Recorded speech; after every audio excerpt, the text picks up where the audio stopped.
Good evening friends.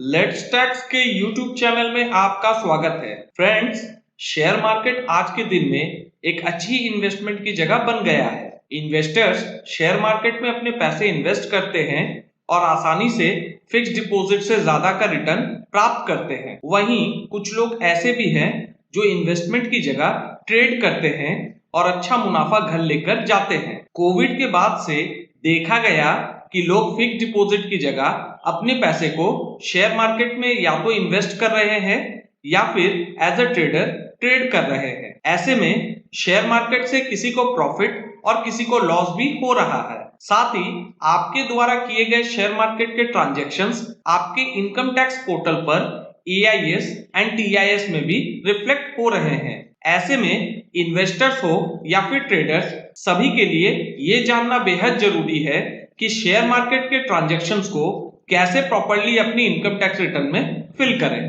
आज के इस वीडियो में हम जानेंगे कि शेयर मार्केट में कितने टाइप के ट्रेड्स या फिर इन्वेस्टमेंट ऑप्शंस है, कौन से ट्रेड या फिर इन्वेस्टमेंट के लिए कौन सा ITR हमें फाइल करना है, प्रॉफिट या फिर लॉसेस को ITR में कैसे शो करना है, टर्नओवर के कैलकुलेशंस कैसे होंगे एंड ऑडिट हमें कब करवाना है। Let's start the topic. Friends, share market में बहुत सारे ट्रेड्स एंड इन्वेस्टमेंट के ऑप्शन मौजूद है एंड उन सब के टैक्सेशंस भी अलग अलग है। आइए सबसे पहले जानते हैं क्या क्या ऑप्शंस मौजूद है इन्वेस्टर के लिए। अगर इन्वेस्टर की बात करें तो जनरली वो डिलीवरी में शेयर्स खरीदते हैं। इसका मतलब वो लोग शेयर्स लंबे समय के लिए अपने पास होल्ड करते हैं। ऐसे में अगर आपने किसी शेयर्स को खरीद कर 12 महीने के अंदर उस शेयर्स को बेच दिया है तो उस पर हुए प्रॉफिट या फिर लॉस को हम शॉर्ट टर्म कैपिटल गेन या फिर शॉर्ट टर्म कैपिटल लॉस कहेंगे। Short term capital gain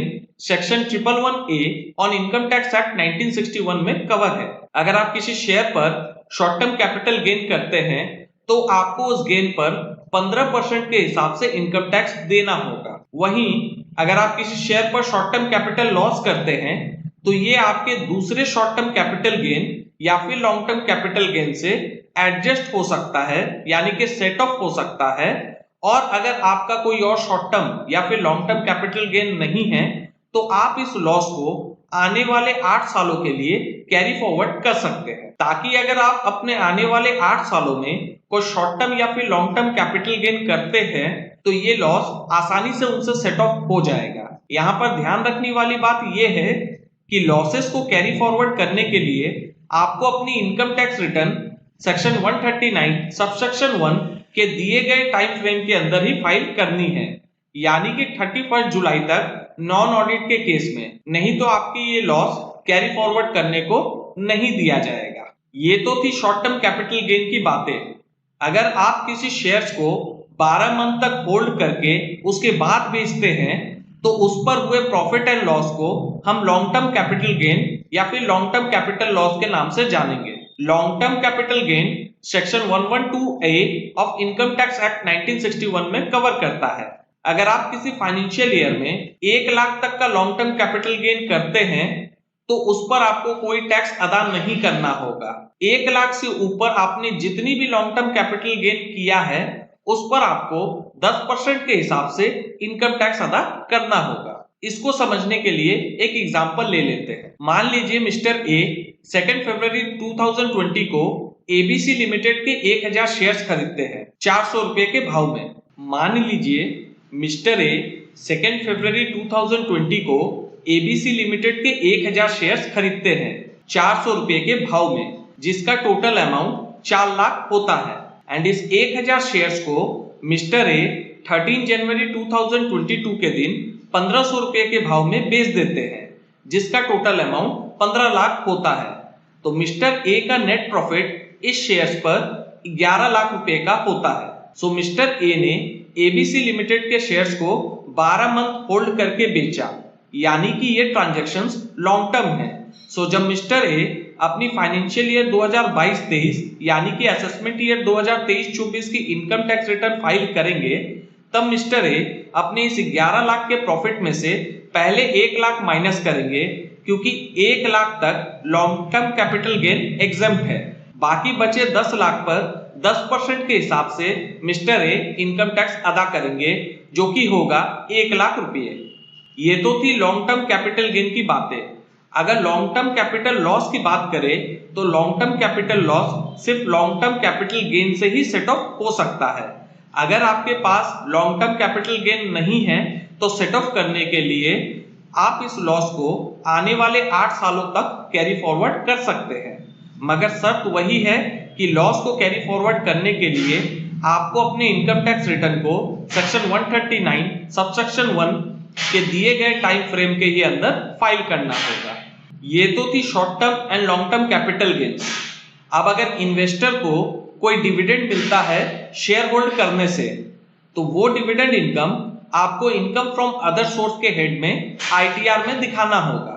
short term and long term capital gain या फिर लॉस को आईटीआर में दिखाने के लिए आपको आईटीआर 2 फाइल करना होगा अगर आप सैलरीड या फिर पेंशन होल्डर है।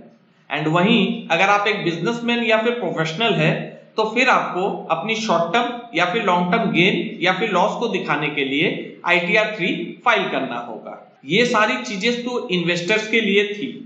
अगर आप ट्रेडर है तो फिर आपके ट्रांजैक्शंस अलग ढंग से आईटीआर में दिखाए जाएंगे। एक ट्रेडर मार्केट में जनरली 3 तरह से ट्रेड करता है। पहला है इंट्राडे, दूसरा है फ्यूचर्स एंड तीसरा है ऑप्शंस। इन तीनों ही तरह के ट्रेड्स में ट्रेडर को यह जानना बहुत जरूरी है कि कौन सी ट्रेड को आईटीआर में कहां दिखाना है, उन ट्रेड्स के टर्नओवर कैसे कैलकुलेट होंगे और क्या उस ट्रेड में हुए लॉस के लिए ऑडिट कराना है या नहीं। तो सबसे पहले जानते हैं इंट्राडे के बारे में। फ्रेंड्स, इंट्राडे ट्रेडिंग का मतलब है सिंगल डे ट्रेडिंग, यानी कि आप एक ही दिन में खरीद एंड बिक्री दोनों कर रहे हो, चाहे प्रॉफिट हो या फिर लॉस। इंट्राडे ट्रेडिंग में शेयर्स की एक्चुअल डिलीवरी आपके पास नहीं आती है, तो जाहिर सी बात है आप मार्केट की मंदी और तेजी में दांव लगा रहे हैं, तो इसमें कुछ जोखिम भी शामिल है, तो साथ ही आप अच्छे पैसे भी कमा सकते हैं।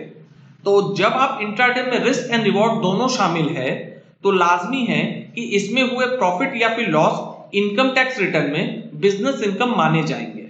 अब सवाल ये आता है कि बिजनेस इनकम तो 2 तरह के होते हैं, एक है स्पेकुलेशन इनकम एंड दूसरा है नॉन स्पेकुलेशन इनकम। तो इंट्राडे ट्रेडिंग कौन सी हेड में जाएगा? तो इसका जवाब है स्पेकुलेशन इनकम, क्योंकि जाहिर सी बात है जब आप मार्केट की तेजी या फिर मंदी पर दांव लगाते हो तो आप एक तरह से गैम्बल कर रहे हो, तो जहां गैम्बल की बात आएगी वहां पर स्पेकुलेशन इनकम ही ट्रीट होगा। इंट्राडे ट्रेडिंग से जुड़े प्रॉफिट या फिर लॉस के लिए आपको आईटीआर 3 फाइल करना होगा, चाहे आप सैलरीड एम्प्लॉय ही क्यों ना हो। इंट्राडे ट्रेडिंग पर हुए प्रॉफिट को आईटीआर में दिखाने का 2 तरीका है। पहला है presumptive income under section 44 AD, जिसमें सिंपली अगर आपका टर्नओवर 2 करोड़ तक है तो आपको बुक्स ऑफ अकाउंट मेंटेन करने की जरूरत नहीं है। सिंपली आपको अपना टर्नओवर देना है और उस टर्नओवर के 6% को अपना प्रॉफिट मानकर आपको इनकम टैक्स अदा करना है। अब आपके मन में यह सवाल आ रहा होगा कि अगर प्रॉफिट की जगह लॉस है तो क्या होगा? उस केस में आपको जो सेकंड वाला मेथड है यानी कि नॉर्मल बिजनेस के हिसाब से आईटीआर फाइल करनी होगी। नॉर्मल बिजनेस केस में 2 सिनेरियो होंगे, एक जिसमें आपका टर्नओवर 1 करोड़ से कम है एंड दूसरा जिसमें आपका टर्नओवर 1 करोड़ से ज्यादा है। तो अगर आपका टर्नओवर 1 करोड़ से कम है तो उस केस में आपका अगर लॉस है तो आप सिंपली उसको अपने स्पेकुलेटिव बिजनेस हेड में शो कर दो। आप उस लॉस को आगे 4 साल तक कैरी फॉरवर्ड कर सकते हैं एंड आने वाले 4 सालों में अगर आपका कोई इंट्राडे ट्रेडिंग से प्रॉफिट हुआ है तो आप उससे सेट ऑफ भी कर सकते हैं। वहीं अगर आपका टर्नओवर 1 करोड़ से ज्यादा है और आपकी टोटल इनकम यानी कि कोई और इनकम जैसे कि सैलरी है या फिर बिजनेस इनकम या फिर कोई और दूसरी इनकम, उसमें से इंट्राडे के लॉस को माइनस करने के बाद अगर आपकी टोटल इनकम 2.5 लाख से ज्यादा है तो फिर इंट्राडे के लॉस को क्लेम करने के लिए आपको चार्टर्ड अकाउंटेंट से ऑडिट करवाना मैंडेटरी है। जनरली इंट्राडे के केस में आप जिस ब्रोकर के पास अपना डीमैट अकाउंट होल्ड करते हो वो आपको आपका टर्नओवर, आपकी प्रॉफिट या फिर लॉस आपको बता देता है। पर फिर भी आपकी जानकारी के लिए मैं बता देता हूं कि इंट्राडे का टर्नओवर का मतलब है हर दिन की प्रॉफिट या फिर लॉस को ऐड कर देना। यानी कि सपोज कीजिए आपने 3 दिन इंट्राडे ट्रेडिंग किया है, आपने पहले दिन 1 लाख कमाया है, दूसरे दिन 3 लाख का लॉस दिया है एंड तीसरे दिन 1.5 लाख कमाया है। तो अगर प्रॉफिट की बात करें तो सिंपली आपका 50,000 का लॉस हो गया है। और अगर टर्नओवर की बात करें तो आप इन तीनों प्रॉफिट एंड लॉस को ऐड कर दो, यानी कि 1 लाख प्लस 3 लाख प्लस 1.5 लाख, तो आपका टोटल टर्नओवर हो गया है 5,50,000 का। ये तो थी इंट्राडे से जुड़ी बातें। अब अगर फ्यूचर्स की बात करें तो सब कुछ इंट्राडे की तरह ही है, जैसे कि टर्नओवर कैलकुलेशन या फिर ऑडिट रिक्वायरमेंट या फिर कौन सी आईटीआर फाइल करनी है वगैरह वगैरह। यहां पर सिर्फ 2 ही चीजें अलग है।